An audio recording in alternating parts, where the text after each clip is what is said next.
Hi everyone, a new ranking video. Yeah, everyone loves this. So I have some people saying, what's the point of ranking? It's totally stupid. Well, yeah, well, competition works like this. It's ranking. Obviously, people need this, and you can see at the views of the videos that people like rankings, and that's why I'm making the videos, right? I find it, by the way, for myself an interesting exercise because I have to think about why I like a pianist more than another and try and having to justify this put it in words, which is an interesting exercise for me. I think also for the viewers because we are speaking at the end of stuff that you might want to know in order to improve yourself, right? Now, as always, it's a very difficult exercise, especially having top pianists. I mean, I would put them all at the same level and just say, for some reasons, I prefer one and as another one, and that's probably the same as why you like sometimes a person more than another person. It's not per se because this person is better. It's just because of different affinities, similarities, stuff you value, stuff you don't value, etc. So this time it's 10 pianists that won the piano competition, the Chopin piano competition of Warsaw, which is one of the most important piano competition in the world. A lot of people watch this. Yeah, and I thought, by the way, it would be interesting to make a video about the 10 best pianists that didn't win the competition, because there are actually a lot of amazing pianists that didn't win the competition, that had like a second, third, or fourth prize, or that even didn't go to final. I could make a list of fantastic pianists, like that one is there, for example. Or Pogorelic, for example, is not in the list because he didn't win it, but he's like seen a bit like a winner, right? So whatever. So today is just the winner, and I put them in the order of my preference. I will explain why, and I think that's again something you can reflect on, having your own thoughts, or it's maybe at least introducing to how thinking about playing. And I want to, as a little side note, because I did this ranking of living pianists some weeks ago, and I put Volodos number 3, and I just went to a concert Monday seeing Volodos play. I didn't hear him since a long time, and this is probably the best concerts ever I heard. It would be wild doing a video just on why. He played the second sonata Chopin. I never heard a sonata like this. It was just incredible. He played G major sonata of Schubert. It was just amazing. To make it short, his control of sounds, of dynamics, from the softest to the loudest, and the way he plays with rubato. He introduced some weird but actually very justified rubatos in some places were just fantastic. I mean, I discovered music on a whole different level, and I think he even like kept maturing, like natural. Of course, most of pianists evolving in his own art. It's getting to such level that actually I would do this video again and put him number 1.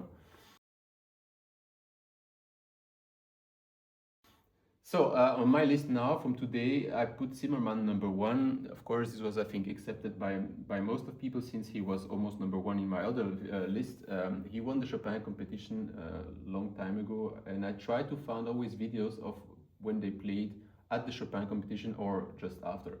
So that's one video apparently at the Chopin competition of Zimmermann playing a waltz. So if you are someone who is practicing a lot, who wants to get a musician or who wants to improve in music, whatever instrument you play, and you take lessons and you want to improve, you want to get better, well, I made an app for this. I have students since I'm 16 and I'm now 43, and I notice people has the same 3 main problems. It's reading notes, rhythm, and motivation to practice. And so I created an app to first solve these 3 problems, and now I'm improving the app to help people have more fun doing this stuff, right? There is now badges, so you can win badges if you do some certain stuff. There is a point system, there are leagues, there are different kind of reading note exercises. You should try them out all, because reading note in different ways will make you better than just sight reading at the piano. You need to practice this separately. Same with rhythm, you need to practice this separately. Do rhythm exercise, do them over and over again until you get like it gets super easy. All this stuff has to become super easy in order to be better. So that's, let's say, for the people who are conservatory level or preparing conservatory, you need this kind of stuff. And then there's this time practicing where you need to track your practice. This helps. I'm using an app for sport. I'm practicing my progress. I'm seeing my stats, and this motivates. Like taking notes of what you do and observing your evolution helps you have a healthy look at what you are doing and how you are progressing, and motivates you to get better. So try the app. It's on iOS and Android. The link is in the description down or my biography. Let's go back to the video.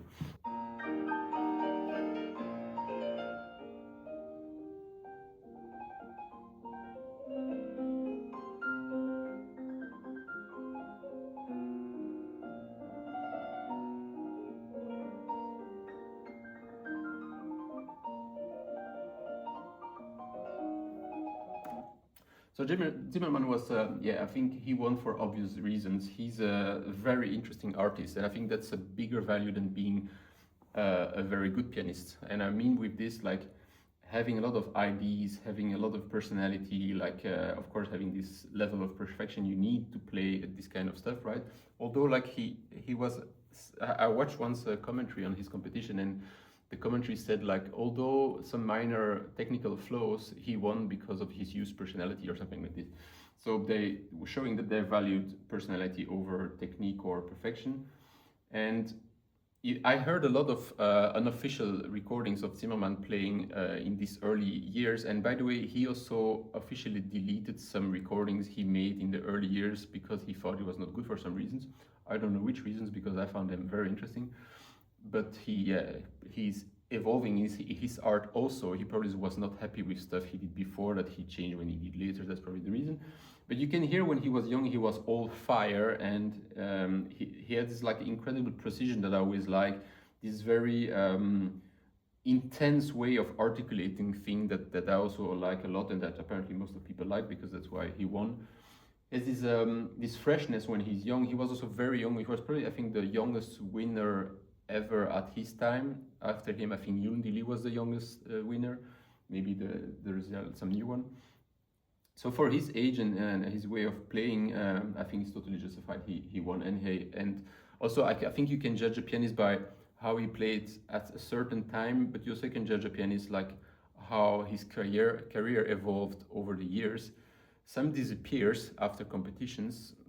Chopin competition is quite rare that they disappear, but some does, and we don't hear from them anymore, or they don't make such a big career anymore for some reasons. Maybe they don't want, maybe they could not, I don't know, it can be many things. Zimmerman clearly made a fantastic career and had a very interesting evolution, always changing, refining, getting better at stuff, discovering new repertoire. Like he didn't play on Chopin, of course, he played a lot of stuff. The second one is Martha Argerich. She's like also like a kind of an exception, and I remember also hearing she kind of half prepared the competition. She was not prepared for the last round because she thought she would not go to the finals or something, and then she had to prepare it last minute or something like this. She's also kind of an exception where you wonder how can she learn stuff so quickly. She seems to have an immense talent and stuff, although I think talent is overrated, but that's her Polonaise at the Chopin competition, I think also.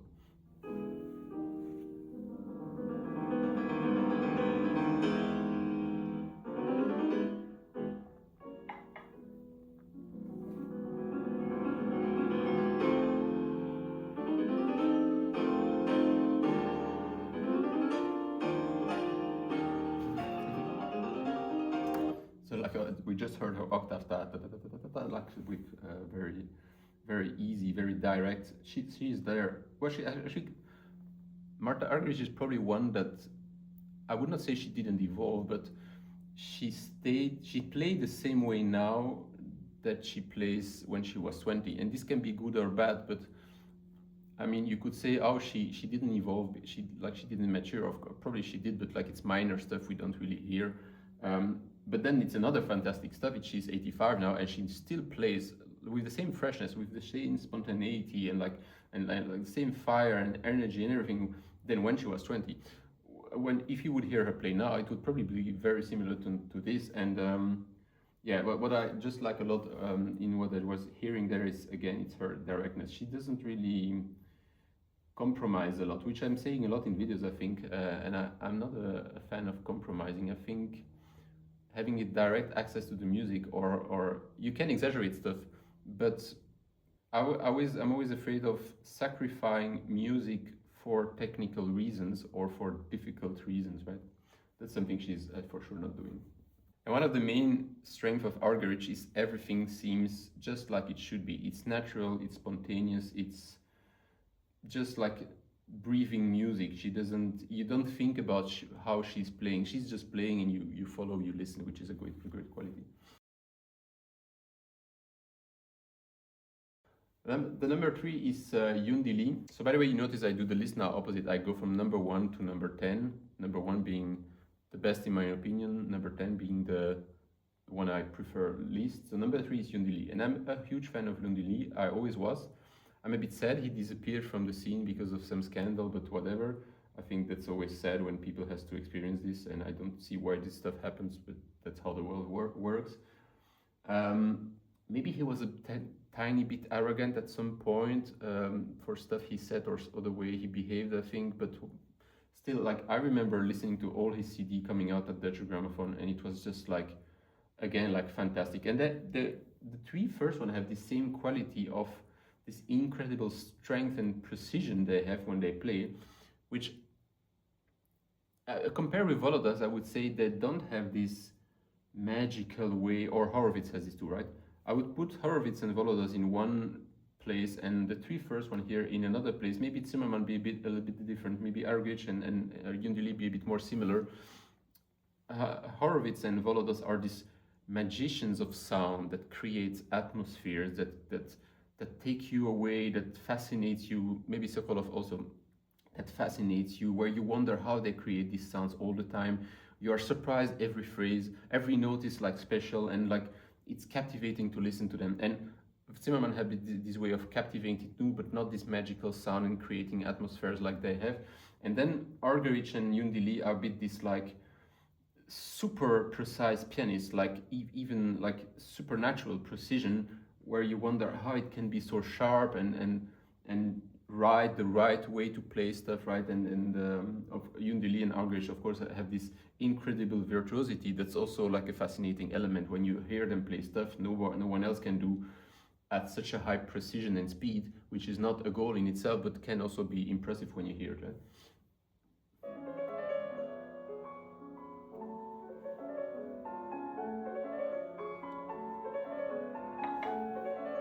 So yeah, like always, I would put the links of the videos you can watch after. So that's the scales of Chopin number 2, and it's one of the recordings.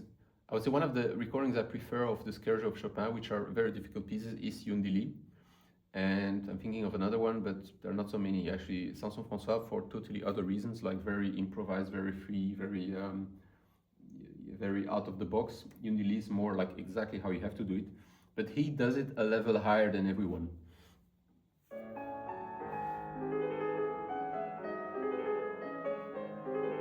Yeah, the feeling you have with Yundili is like everything was repeated until like as much as it need, like maybe like more than 1,000 times, until he had exactly all the balance he wanted to reach. Like everything is sounding like it's totally like he wanted to have it. That's also another quality I like a pianist, is like you feel everything is controlled and everything is coming out exactly like they want. It's all thought out, balanced out, like let's say calculated in a good way.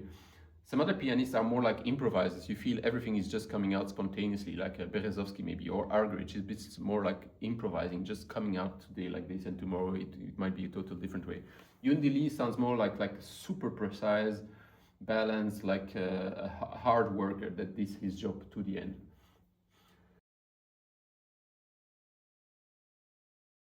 So number 4 is Bruce Liu. I would say again, like maybe closer than Yundili, to Yundili, I would say. And he has maybe like a more lighter touch, more I talked about in the other video too. He has this very serene, relaxed, peaceful and healthy relationship to the piano. He's even saying himself in the documentary that he's not the guy who practiced 15 hours a day since he's a kid, since he's 2.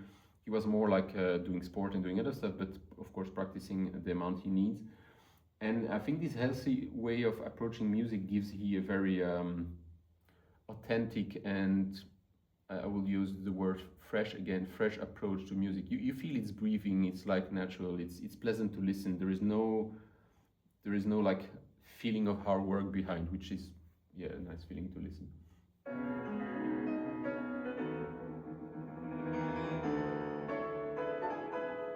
For example, so that's scale number 4. He was not stressing this trill. Some people would just like having super intense and fast trill here. And he didn't, he just did it quite of relaxed. Like, because why a trill should always be fast, right? It can be slow, you can add a lot of variation in trills, and actually it's interesting if you start to do this.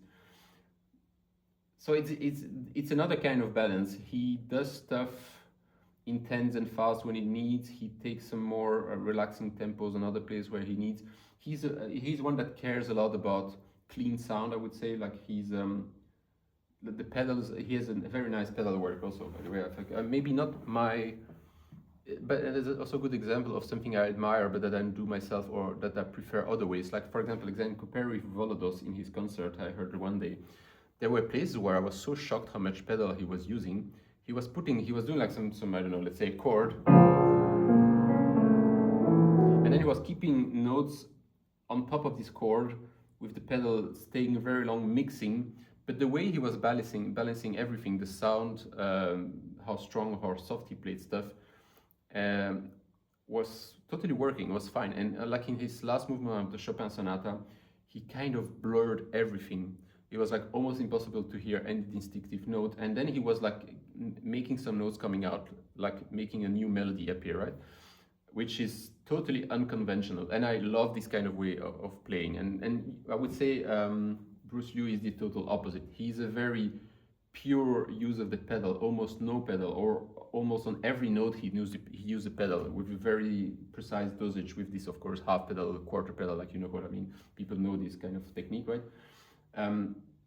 I love when I listen to it. It's not the way I like to play, or I prefer slightly the Volodos way, but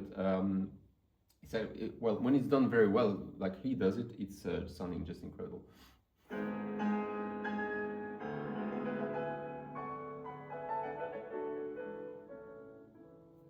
You see, I have like tira tira ta ta ta. Everything is very articulated and clear, and yeah, so fantastic pianist, very interesting pianist, but more recent than he's doing a very good career.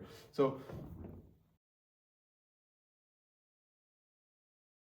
number 5 is one of these examples that I like a lot, but I don't hear him so much, and I would say also Rafael Blejas, also a fantastic pianist. I would say a very delicate pianist. Maybe it's the pianist that's the closest to Chopin, because Chopin was a very, not a strong person. He was playing not so loud. He was more private than public. And I would say Rafael Blejas is this kind of person too. And I heard people saying they went to concerts and they thought like he had no power enough for such a big hole. It was too soft. It was not like, but again, like compared to Volodos, I mean, the piano was exploding in this hall, and although it's a big hall, 1,200 seats or something, 1,400 maybe, or 1,800, the piano was filling the room with no problem. Like you could see, he could take sounds out of this instrument that were so huge, it was impressive, which you never have with Rafael Blejas.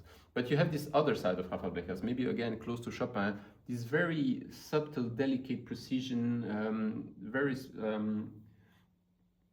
very romantic, like emotional.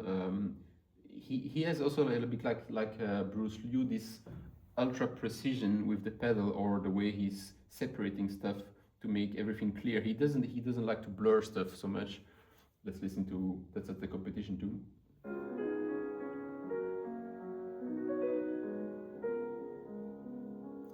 So actually, I did it by purpose, but there are I think 3 or 4 pianists playing the Scherzo number 4 of Chopin. It's, by the way, I think one of the most difficult and deep Scherzo. It's a bit different than the 3 others, and he's just playing this middle part here.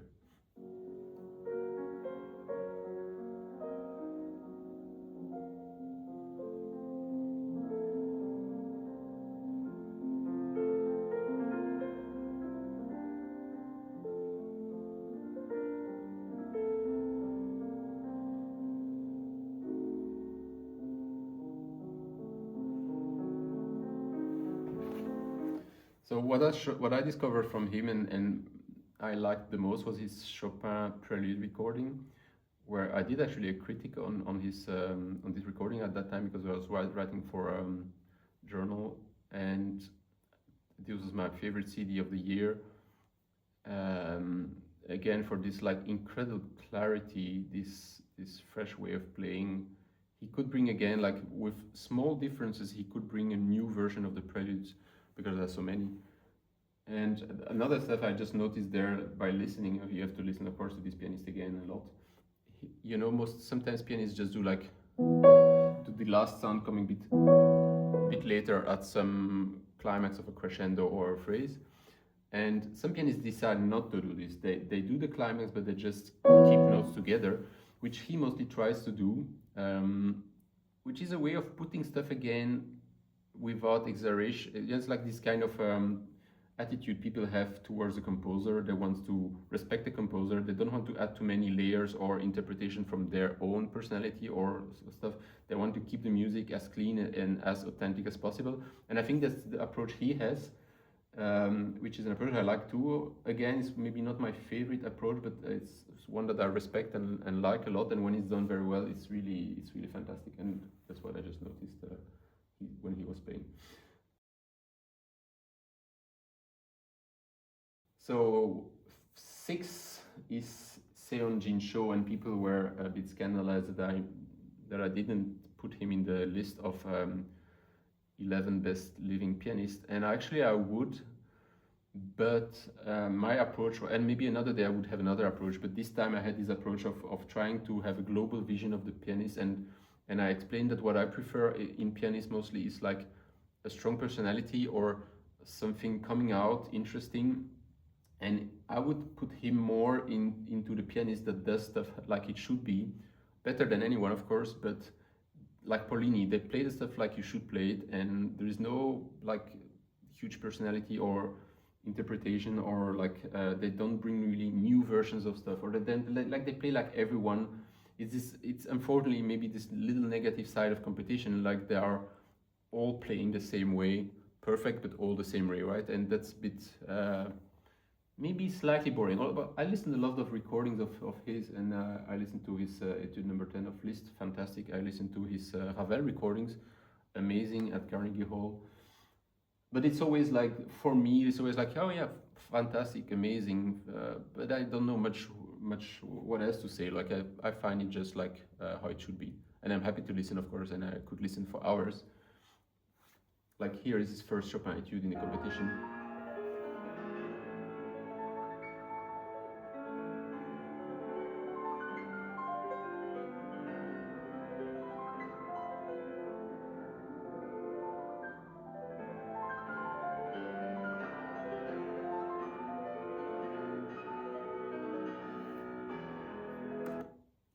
So just, I think that's just a very standard version of the first etude. And I have the feeling, my feeling, I didn't listen to all his recording, but to a lot, it's most of the stuff he plays it this way. It's just like, yeah, like I said before. So Paulini, actually a very important figure, and I spoke about in the other video on pianists of the past, because he died not so long ago.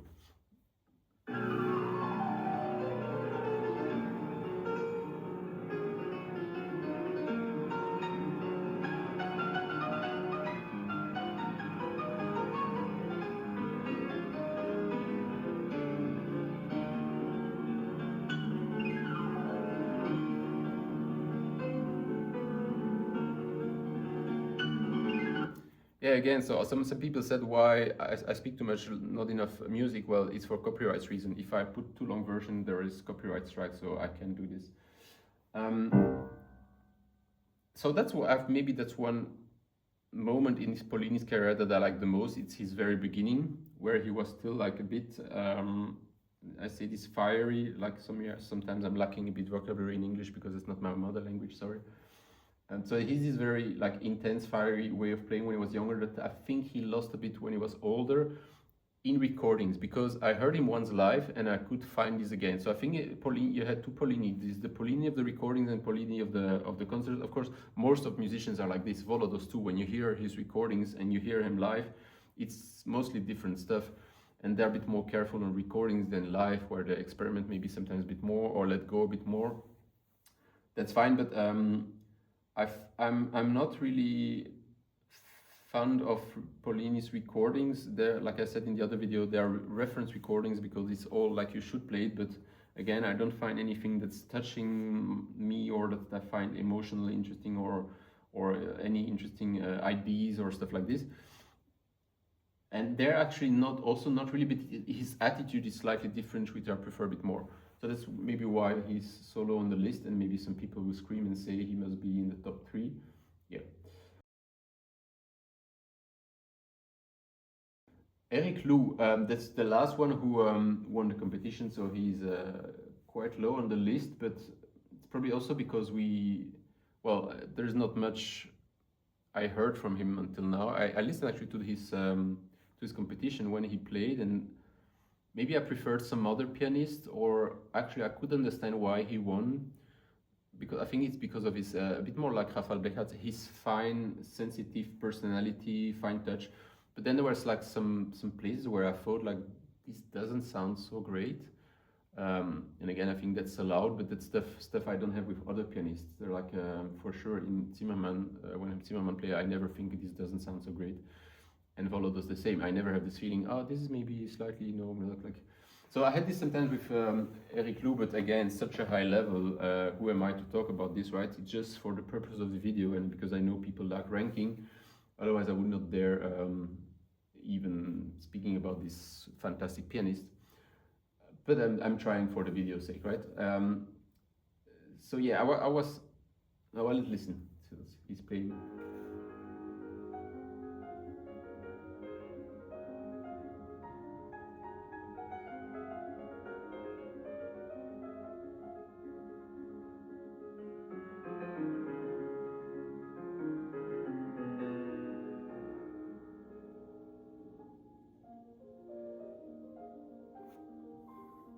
So that's the third piano sonata of Chopin.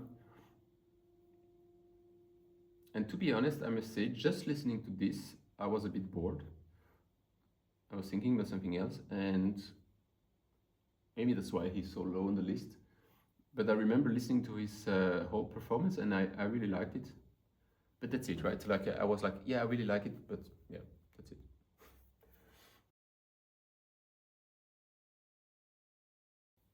So Garrick Olson is also like he's getting popular on YouTube. They're making a lot of videos, and he is a very interesting person. Oh well, he's like of course, like a monument in music, right? Again, I'm again sad to have to make a list like this and put people in, and I think like if they would hear me, they would be disappointed. But then probably they would not care about my opinion, so that's okay. And that's how competition works, by the way. Like, I'm sure, like, if you take each individual jury of a competition and they make their list, they will be totally different, and everyone would disagree and would disagree with the public, and it's just very, very difficult. But I like his Chopin recording, his Chopin sonata recording. That's one I listened many times when I was younger. Again, it's not like maybe he's a more intellectual pianist, I would say, and playing the stuff right like you should, and serving the music, I would say more this kind of pianist and personality. I watch a lot of his videos online, by the way, and they're very interesting. I love the way I learned a lot of stuff listening to him. I highly suggest Ben Loud is doing these interviews of Garrick Olson. It's very, very interesting. He also speaks about the Chopin competition, how the selection works and everything. Yeah, as a pianist, it's not my absolute favorite pianist, and if I compare to Zimmermann, Martha Argerich, Yundili, it's a bit less powerful pianist, but maybe he's a more inside his world pianist that's doing his stuff and happy to play, and yeah, like of course he's a fantastic pianist, but I'm a bit less touched by his interpretation. So, and the last one on the list is one that I know the least, and maybe that's also why he's so low on the list, but that's again one that actually won the competition, and then I never heard about this pianist after. I don't remember listening. I mean, you can find stuff, of course, but I didn't think his career went like amazing like some others.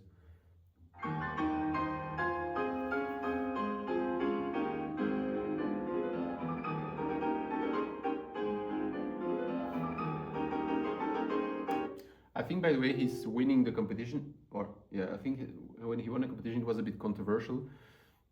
I had a student talking about this pianist once, and then I was curious and I went listening, and I thought, oh yeah, that's really interesting. I think it was about the Barcarolle he played, which was a very interesting version.